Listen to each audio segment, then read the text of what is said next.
धातुओं के 10 गणों के बाद इन गणों के विकरण आप समझेंगे। सबसे पहले कि विकरण क्या है, यानी गणों के विकरण क्या है। परिभाषा है, प्रत्येक गण की धातुओं में तिंग प्रत्यय लगाकर धातु रूप अर्थात क्रियापद बनाने के लिए धातु और तिंग प्रत्यय के मध्य में एक और प्रत्यय जोड़ते हैं, इसी को विकरण कहते हैं। अब धातुओं गणों के विकरण में हम इसी को समझेंगे। यहाँ है जो सबसे पहले गण पढ़े थे धातुगण, भ्वादिगण। इसका विकरण है शप, इसमें शेष अ रहेगा और क्रियापद रचना लट लकार में की है इसकी, यानी यहाँ विकरण लगा करके पठति शब्द बन गया, यानी पठ धन अधन ती पठति। ऐसे ही अदादिगण का है शप और लुक, इसमें धातु है इसकी अस, धन यहाँ कुछ नहीं है, धन ती और पूरा बन गया अस्ति। ऐसे ही जुह इत्यादि गण के लिए है दा धातु में ददाती।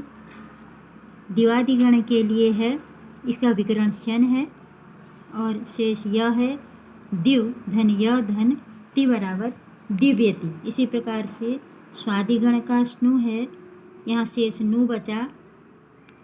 क्रियापद रचना जो लट लकार में होगी शक धन नु धन ति शक्नोति।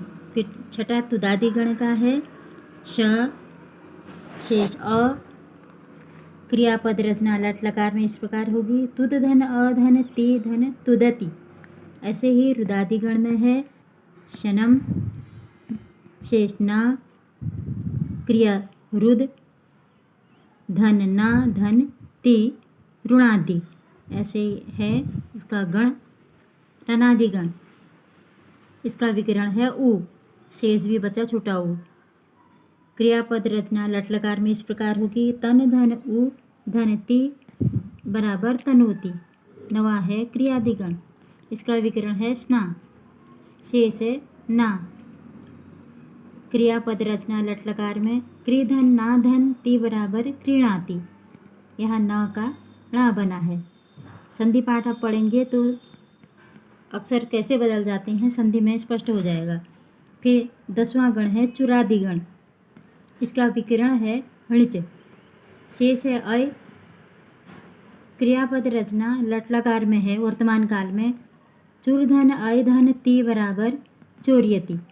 अब इन धातुओं का हम पूर्ण क्रिया में प्रयोग करने से पहले क्रिया के काल यानी लकार, जिसको संस्कृत में कह देते हैं लकार, संस्कृत में ये लकार 5 प्रकार के हुए। पहला है लट लकार, जिसको हिंदी में वर्तमान काल कहते हैं। दूसरा है लंग लकार, को भूतकाल कहते हैं। लिट लकार, हिंदी में भविष्यत काल। फिर लोट लकार, फिर आज्ञार्थक काल, और उसके बाद संस्कृत में ही एक 5वां है विधि लिंग लकार, इसको कहते हैं विध्यर्थक काल। ये आप लोगों ने 6th क्लास से ही पढ़े होंगे। तो वर्तमान काल यानी लट लकार की परिभाषा है कि क्रिया के जिस रूप से कार्य का वर्तमान में होना पाया जाता है। जैसे रामः पुस्तकम पठति, राम पुस्तक पढ़ता है, पठति यह वर्तमान काल का है। जब हम धातु रूप या क्रिया रूप पढ़ते हैं तो पठति शब्द से हमें पता चल रहा है कि यह वर्तमान में कार्य हो रहा है।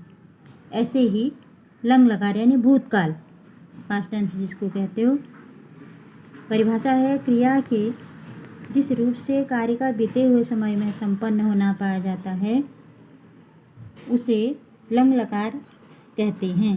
उदाहरण है जैसे अनिलः विद्यालयम अगच्छत, अनिल विद्यालय गया। फिर है लुट लकार, क्रिया के जिस रूप से किसी कार्य के आने वाले समय में होने का पता चलता है वहाँ लृट लकार अर्थात भविष्यत काल होता है। उदाहरण है रामः स्वः विद्यालयम न गमिष्यति, राम कल विद्यालय नहीं जाएगा। फिर अगला लकार है लोट लकार, इसको आज्ञार्थक काल कहते हैं। क्रिया के जिस रूप से किसी कार्य को करने की आज्ञा का पता चलता है उसे लोट लकार कहते हैं।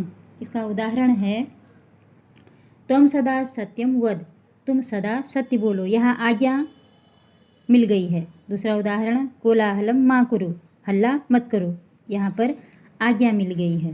फिर पांचवा है विधि लिंग लकार यानी विध्यर्थक काल। क्रिया के जिस रूप से चाहिए का भाव प्रकट होता है वहाँ विधि लिंग लकार होता है। इसका उदाहरण है जैसे प्रातः भ्रमण कुर्यात्, प्रातः भ्रमण करना चाहिए। यह हुए आपके पांचों काल।